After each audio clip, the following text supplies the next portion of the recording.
سورۃ البقرہ مدنی صورتوں میں سے سب سے پہلی صورت ہے.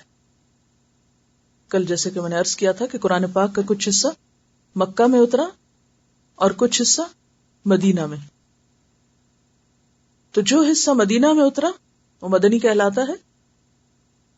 تو مدنی صورتوں میں سے سب سے پہلی صورت سورۃ البقرہ ہے. مکہ میں 86 صورتیں نازل ہوئی تھی. آپ کو معلوم ہے کہ پہلے آپ صلی اللہ علیہ وسلم مکہ میں 13 سال رہے، پھر مدینہ ہجرت کی. تو مدینہ آنے کے بعد سب سے پہلے جو سورت نازل ہوئی وہ سورۃ البقرہ تھی. تو اس کا نزولی ترتیب کا نمبر 87 ہے، یعنی 87ویں نمبر پر ہے. اگرچہ سورت کا بڑا حصہ مدنی دور کے ابتدائی حصے میں نازل ہوا، لیکن چونکہ یہ قرآن پاک کی طویل ترین سورت ہے اس لیے اس کا کچھ حصہ بعد کے ادوار میں بھی نازل ہوا، یعنی کچھ پورشن اس کے بعد میں بھی نازل ہوئی. یعنی یک بارگی نہیں اتری تھی یہ سورت. مثلا حرمت سود کی آیات جو ہیں وہ آخری حصے میں اتری ہیں، 10 ہجری کے آخر میں نازل ہوئی تھی.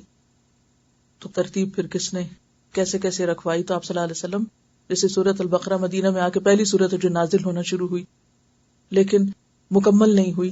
10 ہجری میں جب سود کی آیات جو ہیں وہ نازل ہوئی تو پھر اس کو آخری حصے میں سورۃ البقرہ کے رکھا گیا. تو بہرحال قرآن لوگوں کی ضرورت کے مطابق تھوڑا تھوڑا کر کے نازل ہوا ہے. 23 ایئرز میں کمپلیٹ ہوا ہے، 13 سال مکہ کے اور 10 سال مدینہ کے. اب آپ دیکھیے کہ اس سورت کا پہلا حصہ یا ایک بڑا حصہ پہلی ہجری میں نازل ہوا اور ایک پورشن 10 ہجری میں. تو گویا ایک سورت کو پوری مکمل ہوتے کتنا عرصہ لگ گیا؟ تقریباً 10 سال لگ گئے.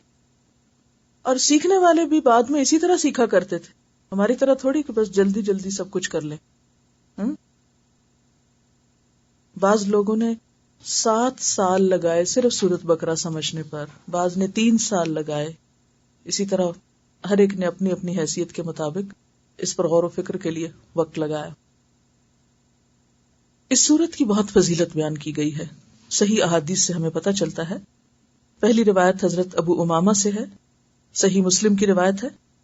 وہ بیان کرتے ہیں کہ میں نے رسول اللہ صلی اللہ علیہ وسلم کو یہ فرماتے ہوئے سنا، اقرأ القرآن فإنه يأتي يوم القیامة شفیعا لأصحابہ.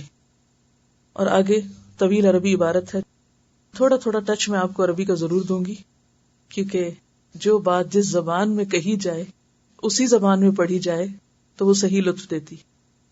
ترجمے تو بس گزارا ہے. ترجمہ ہے، آپ صلی اللہ علیہ وسلم نے فرمایا، قرآن مجید پڑھا کرو کیونکہ وہ قیامت کے دن اپنے پڑھنے والوں کے لیے سفارشی بن کے آئے گا.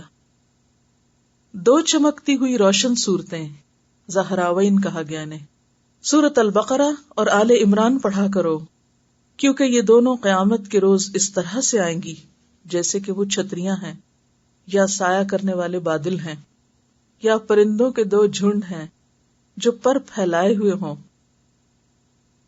قیامت کے دن سورۃ البقرہ اور سورۃ آل عمران پڑھنے والے کے لیے سفارشی بنے گی، اس کو پروٹیکشن دیں گی کیونکہ سورج بہت قریب ہوگا نا.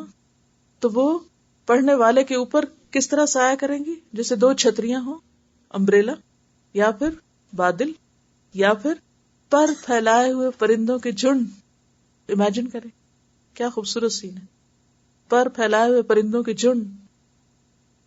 اس طرح وہ اپنے پڑھنے والوں کے لیے سفارشی بن کے آئیں گی اور اپنے پڑھنے والوں کی طرف سے حجت پیش کرنے والی ہوں گی، یعنی ان کا مقدمہ لڑیں گی، ایک طرح سے وکیل بن کے آئیں گی. فرمایا سورۃ البقرہ پڑھا کرو کیونکہ اس کا اختیار کرنا برکت ہے، یعنی پڑھنا باعث برکت ہے، اور اس کا چھوڑ دینا حسرت ہے، یعنی اس سے غافل ہو جانا اور اس کو نہ پڑھنا حسرت کا سبب ہے، اور باطل پرست اس کو برداشت نہیں کر سکتے، یعنی جو جادوگر اور غلط کام کرنے والے وہ اس کے پڑھنے کو برداشت نہیں کر سکتے. اسی لیے یہ ہر طرح کے شیطانی اثرات کو دور کرنے والی صورتوں میں سے.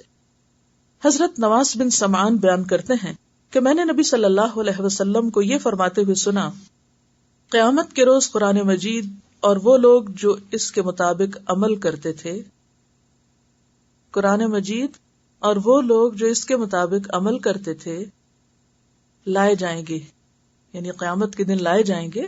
قرآن مجید بھی ہوگا اور ساتھ اس پہ عمل کرنے والے بھی.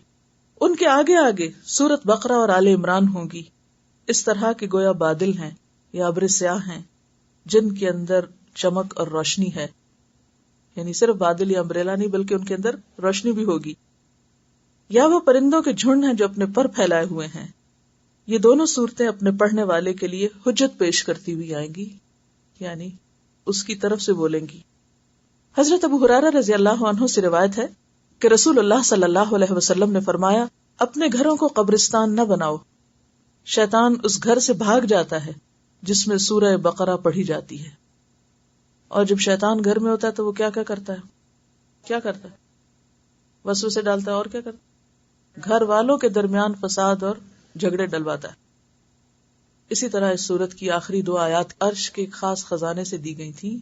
خاص فرشتہ اترا تھا، مخصوص ایک دروازہ کھلا تھا، اور وہ فرشتہ اترا جو پہلے کبھی نہیں آیا، اور اس نے آپ کو سورۃ الفاتحہ اور یہ آخری 2 آیات دی. تو اس لیے دن میں کوشش کیا کریں کہ نمازوں میں کہیں سورۃ البقرہ کی پہلی آیات، کہیں بیچ میں سے، کہیں آخر میں سے، اور کم از کم آخری آیتیں اپنا معمول بنا لیں پڑھنے کی.